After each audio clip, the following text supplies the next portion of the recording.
Well, thank you. Today I'm here along with the Premier, Mr. Sawney, and we will be providing an update on the flood situation in Wood Buffalo and Mackenzie County and information on new supports available for evacuees.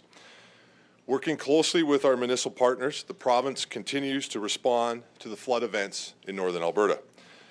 These events have resulted in approximately 13,000 people being evacuated from the Fort McMurray area and approximately 450 people evacuated from Fort Vermilion and the Tall Cree First Nation. In response to this emergency, we have seen shining examples of what makes these communities strong, folks looking out for each other and neighbors helping neighbors. Unfortunately, a fast-moving emergency also creates an opportunity for the spread of rumors and for false information, and I'd like to address one in particular, one piece of information in particular in regards to the tailing ponds. No tailing ponds have been breached, and there is no imminent risk of flood water breaching any of the tailing ponds in the oil sands region. Currently, floodwaters remain below the dams for all tailing ponds, and monitoring has been increased to twice daily to ensure stability and risk associated with all tailing ponds. The AER, the Alberta Energy Regulator, is holding daily calls with operators to discuss the flood situation and has regulatory agents on site conducting field verifications and closely monitoring the company's actions to ensure the situation remains stable. Suncor has current and up-to-date strategies in place, and the companies have equipment available to respond if required. Further response strategies do exist in the event circumstances were to change significantly from the current state. But I want to reiterate, things would have to change significantly, and the situation around tailing ponds is stable. This is good news. There's also further good news when it comes to the flooding in the north. The situation appears to be improving. Alberta Environment River Forecast Center's report that water levels within the jam are dropping. In fact, the water level gauge located within the jam by Highway 63 bridge has shown a drop in the Athabasca River by half a meter since last night. They have also observed that 4 kilometers of the ice jam melted away overnight. We know that the ice jam is showing some movement this morning, so things are looking up.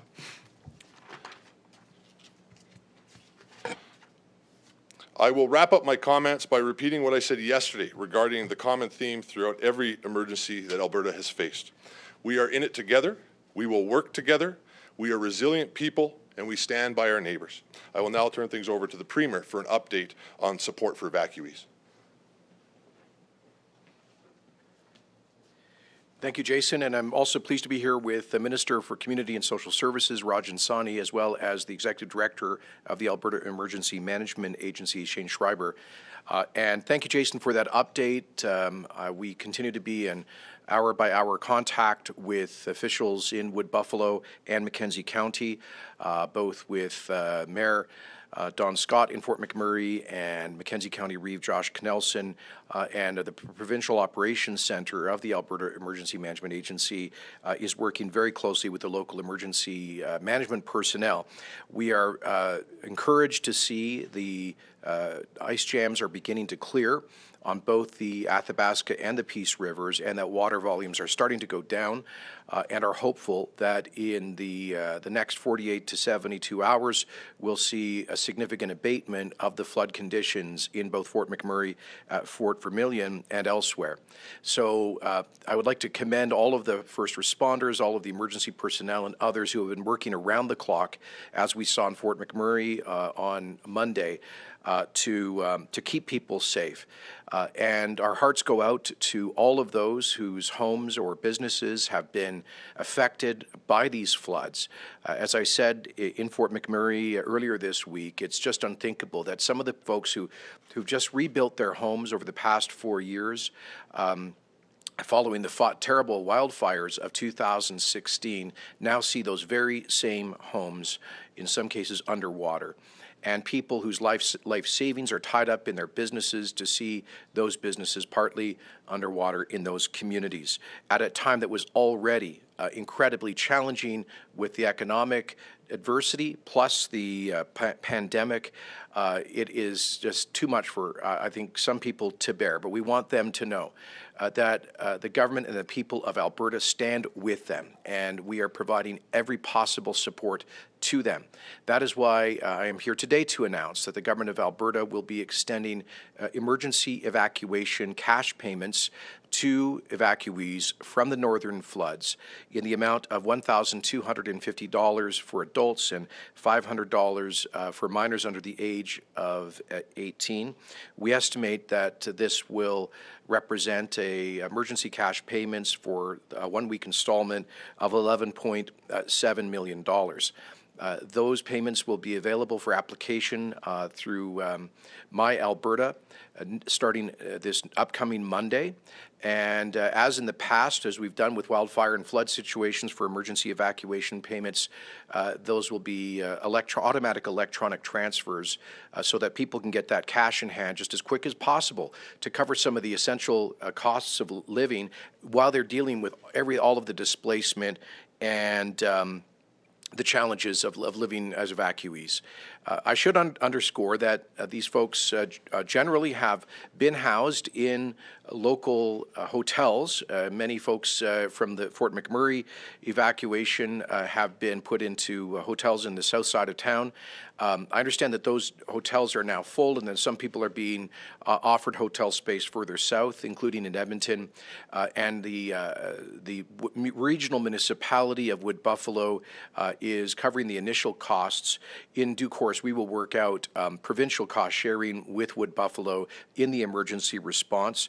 And as I indicated to Mayor Scott, we believe that given the 1-in-100-year nature of this disaster, that it will qualify for the Alberta Disaster Recovery Program. So as I say, the province will be there in a very real way.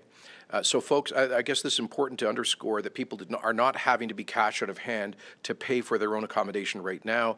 My understanding is that bills for those hotel rooms go directly to Wood Buffalo, and I believe the same is the case for Mackenzie County for Fort Vermilion evacuees, and Minister Sani can provide additional details. So the key point here is that we stand behind these folks, that help is there, and it will be following through with these emergency evacuation payments. I'd also like to thank Prime Minister Trudeau for having called me earlier today to express his concern and that of the Government of Canada for the people affected by these ice jams and floods in northern Alberta.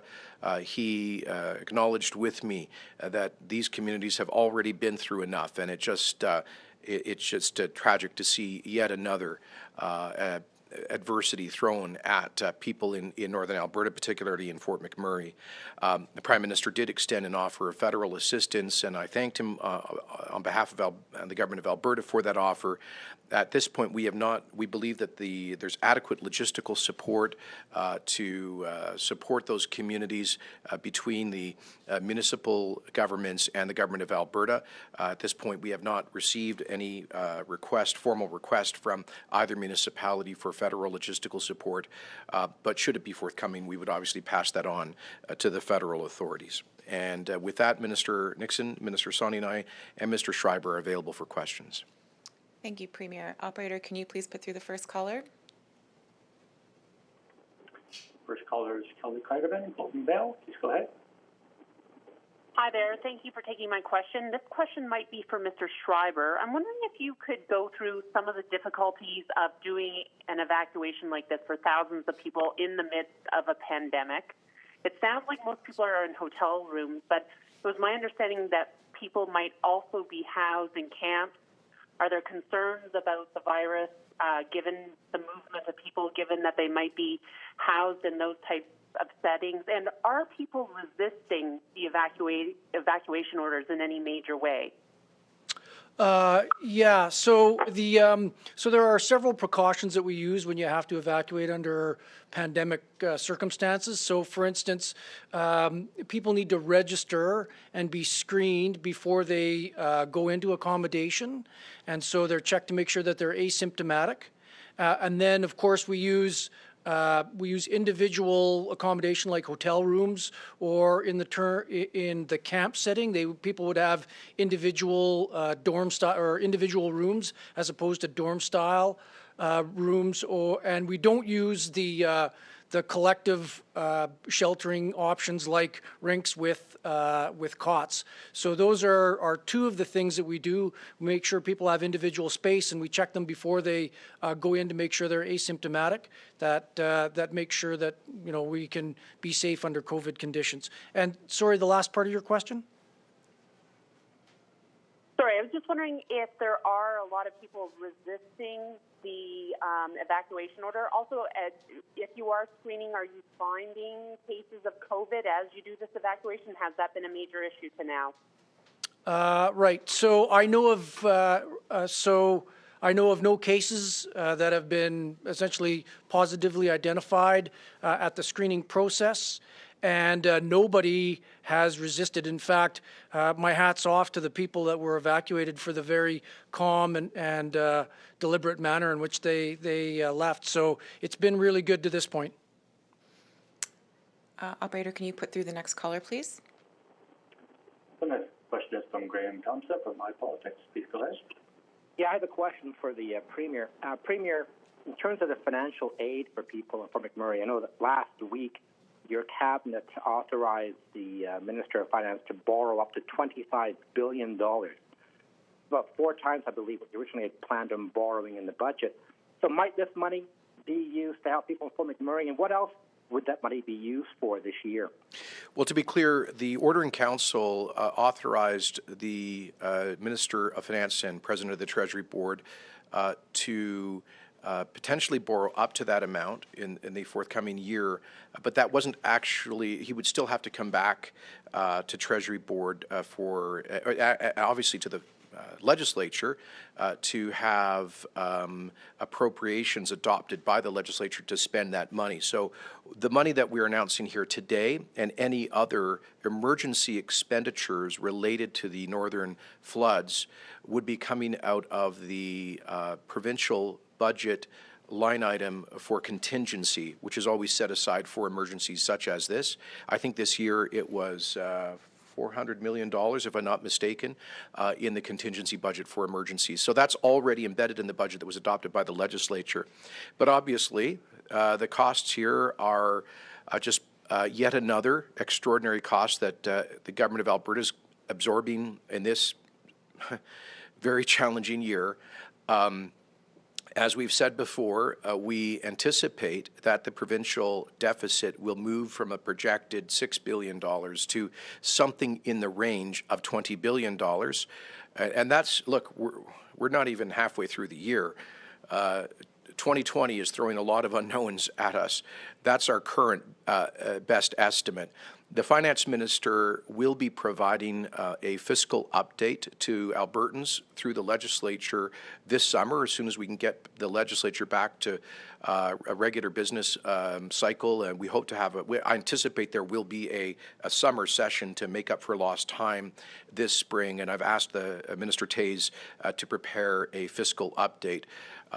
It will be a moving target, obviously, and the biggest part of the increase in the deficit relates to the collapse in revenues, not just non-renewable resource revenues and royalties, but the general economic collapse that we've seen emanating from the global coronavirus recession. But having said all of that, I have, we in the first 2 or 3 weeks following the beginning of the pandemic and the collapse of oil prices, we saw we had frankly a real challenge in selling provincial government bonds and turning over our debt. We were not the only province to have such a problem, by the way. It was, I think, a general constraint in credit markets.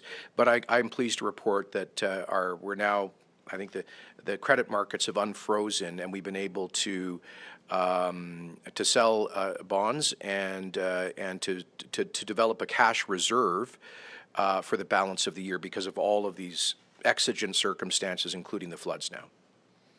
Operator, can you please put through the next caller? The next question is from Heather Euros, Global News. Please go ahead. Hi there. Yes, thanks for taking my question. If you could just elaborate a little bit on what, Mr. Premier, what you mentioned on Twitter yesterday about Dr. Hinshaw relaxing public health orders for the municipality, and when will the community be receiving those masks? Sure. Well, Dr. Hinshaw will be available to answer questions on that later today. In terms of receiving masks, I'll invite Mr. Schreiber because he oversees the Provincial Operations Centre, which is distributing PPE across the province, including to emergency responders dealing with the floods. So, Mr. Shane? Hi. So we pushed a significant amount of masks. I think it was 100,000 to Fort McMurray yesterday. So they should have arrived last night or maybe this morning. And the same thing with Fort Vermilion. So we'll push them a significant amount of masks and other PPE so people can be safe, not just while they're evacuated, but also as we start to allow re-entry and do cleanup. Yeah. So so Dr. Hinshaw, because of the volunteers working to sandbag in some of the areas that are being affected by the flooding, because they have to be closer together than the social distancing recommended, Dr. Hinshaw essentially gave a waiver for them to be closer together, and also, again, we're going to get them protective equipment so that the risk is reduced. Operator, can you please put through the next caller? The next question is from Lisa Johnson, Post Media. Please go ahead. Hi, thanks for taking my question, and thanks for the update on the estimate of what the emergency would cost the provincial government. I'm wondering, Mr. Premier, if you can comment on how this will affect, in general, big picture budgeting, knowing that the emergency fund, the $750 million emergency fund that was originally set aside for flooding and fires, has been tentatively reallocated towards the COVID-19 response. I'm wondering if you can comment on that. Yeah. By the way, thanks for correcting me. You're right. It's $750 million that was set aside for contingencies such as this in the budget, not $400 million. I was thinking about the previous year. We actually did increase the amount in this year's budget because there has been a tendency for years and years for Alberta to significantly overshoot our emergency response spending in terms of what versus what had been budgeted. So you're right. It is $750 million. Now, you may recall that the legislature, we did propose and the legislature adopted an additional $500 million in funding for Alberta Health Services to deal with the COVID-19 pandemic.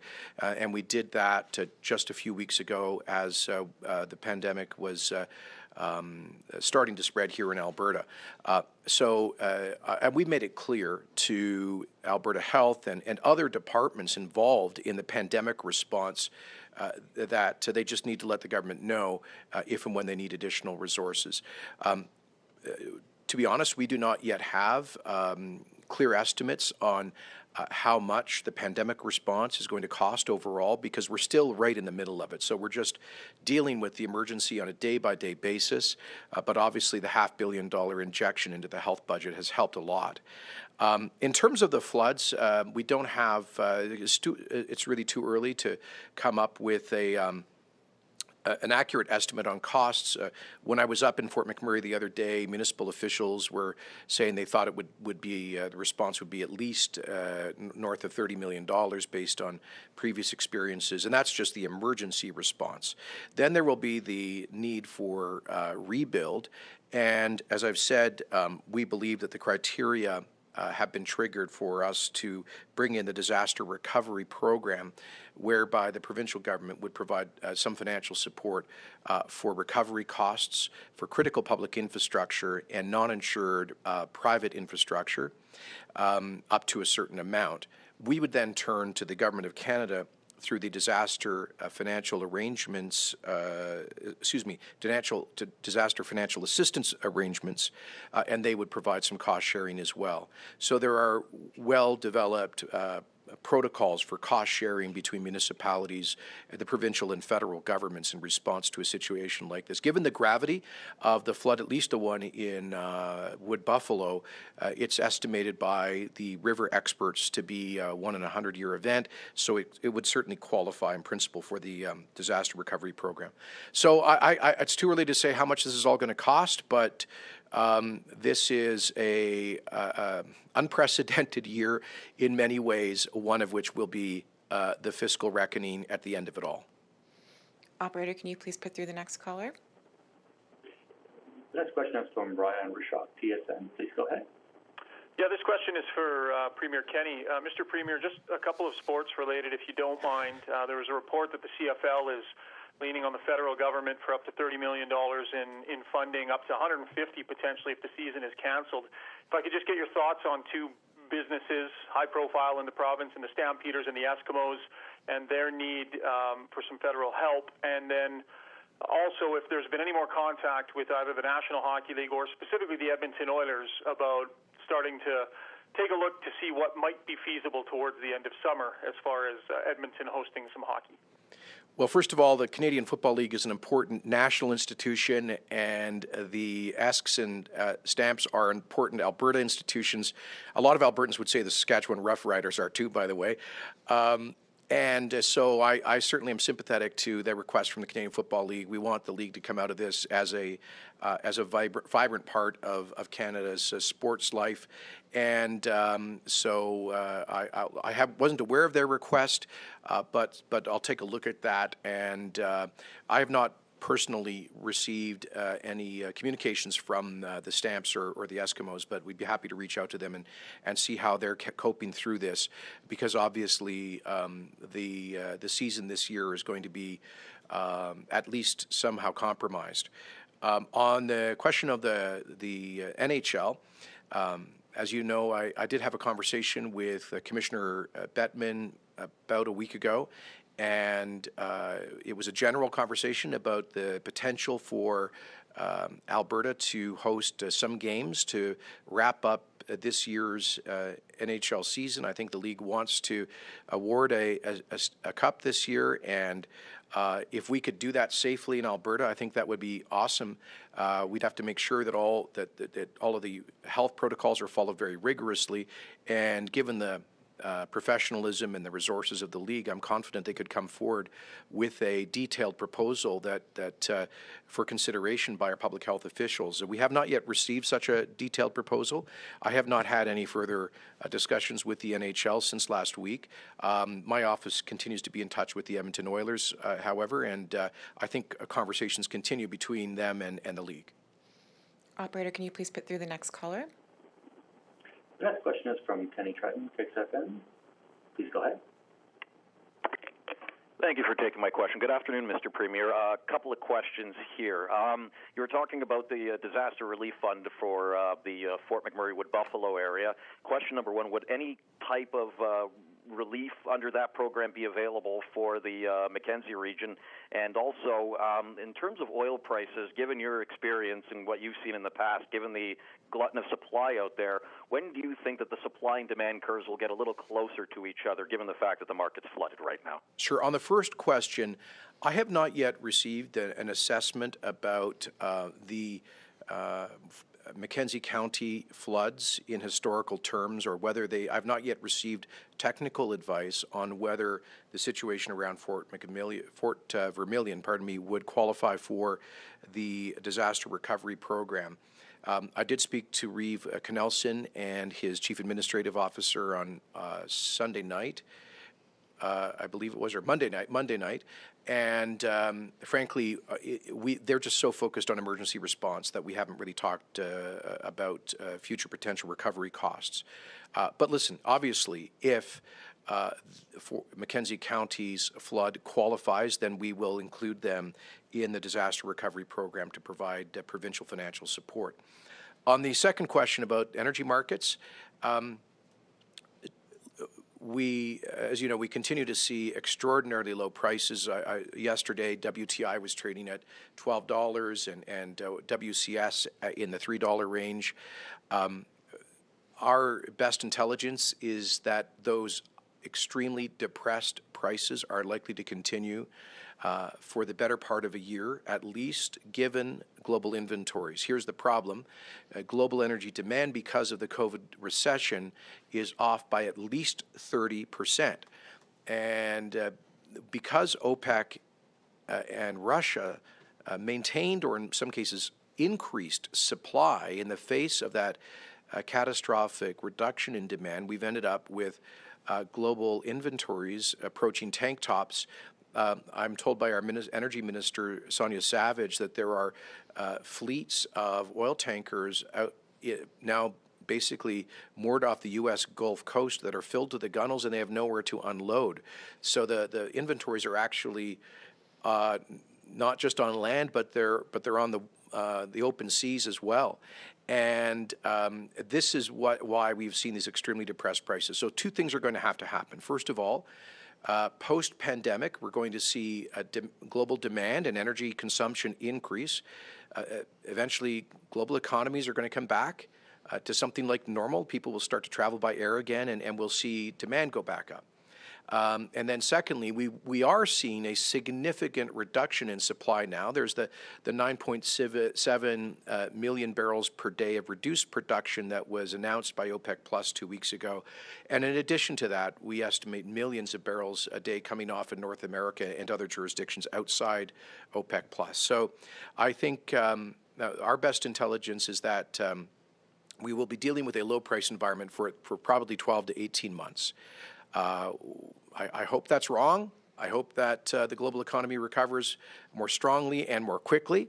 And I hope that uneconomic oil production comes off permanently, and that OPEC Plus have learned the lesson. And I think there is light at the end of the tunnel for Canada and for Alberta in all of this, because our oil sands in particular are much more capital efficient than U.S. shale. Because they have to constantly drill and spend money on exploration just to be able to produce, whereas the oil sands are long-lasting reservoirs and assets. Once you build them, you can produce for 20 or 30 years. So we believe that we're going to survive through this and come out stronger at the other end of it, but that may take 18 months or so. Okay, we have time for two more. Operator, can you please put through the next question? The next question is from Tom Vernon, Global News. Please go ahead. Hi, Premier. I want to build on that last question. In your conversations with the Prime Minister, has there been any more movement on federal support for oil and gas companies? You've said in the past that more liquidity is needed. Regrettably, there has been no further action. Tom, you may recall that Finance Minister Morneau said, I think 3 to 4 weeks ago, that a major federal package for the oil and gas industry would be coming within hours or days. Well, we're now moving into our second month waiting for that significant federal action. We do appreciate the announcement that was made about 10 days ago, which included the $1.7 billion for accelerated well completion, as well as $700 million to help the industry reduce methane emissions and modernize its technology, as well as a meaningful backstop for small and mid-sized oil and gas companies being delivered by BDC. And we estimate that backstop may have a value of several $billion, and that is helpful. But obviously, all of our energy companies are hemorrhaging cash right now. And a bigger response is needed, not just for oil and gas producers and in Canada, but also other massively affected industries like aviation. You know, for example, here in Alberta, we are the proud headquarters of a great Canadian airline, WestJet, and WestJet, like their competitors at Air Canada, are facing, I suspect, an existential challenge if they do not have some meaningful backstop support. So we will continue at every opportunity to raise the alarm with the federal government about the need for urgent action. Every chance I get to speak with the premiers and the Prime Minister, we have a weekly First Ministers meeting conference call. I hammer this point home. This is an industry that hires directly or indirectly 500,000 Canadians. It produces tens of billions of dollars of much-needed government revenue. It is the largest subsector of the Canadian economy. It is by far our largest export industry. Alberta was there to help ensure a future for the central Canadian auto manufacturers back in the global financial crisis 12 years ago.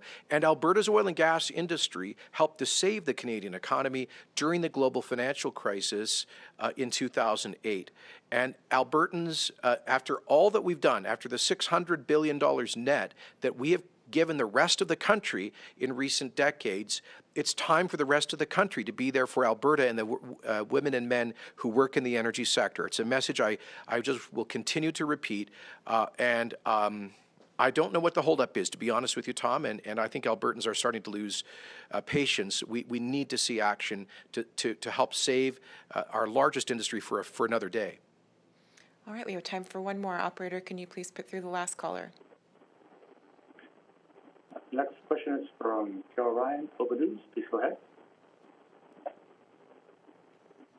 Hi there. Sorry, Premier, I'm just looking for some clarification. Are you saying that you're not sure yet if the folks in Fort Vermilion qualify for the emergency financial cash? And the second question, Minister Nixon, you spoke about an update on the jam in the Wood Buffalo area. Can we get an update on the jam in the Peace River?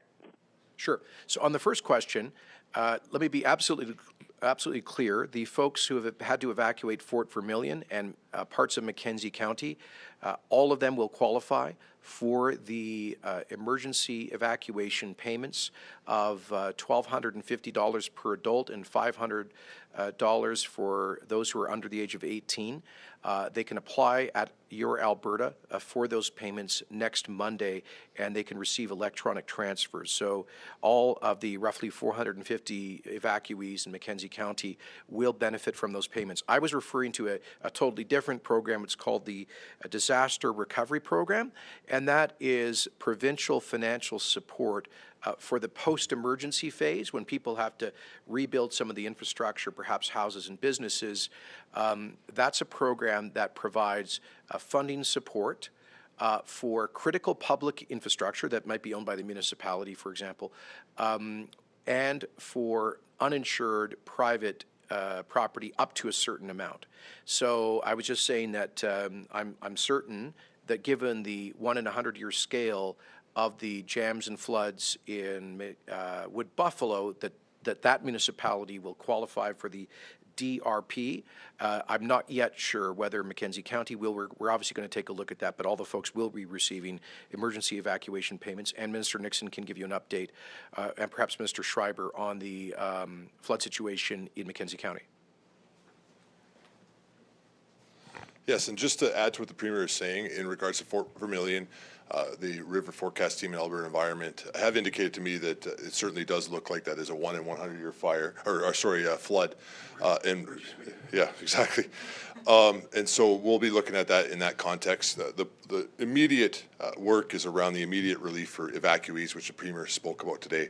And as we move into cleanup and recovery stage, we'll be having these conversations with the municipalities. In regards to Mackenzie County and Fort Vermilion, the news is very good. There was a melt out there sometime last night, and the remaining ice has begun to flow out of that community's area.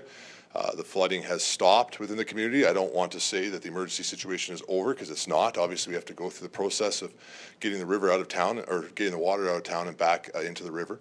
Alberta Environment will be watching that remaining ice as it flows down the river. There's a point where the river narrows, where that ice does traditionally block in years past, and so we'll be watching that closely over the next couple of days to see how that may impact communities downstream. But at this point, we're not expecting a major impact as a result of that ice, and the focus inside Mackenzie County has gone to keeping care of evacuees and beginning to have the conversation about recovery and cleanup.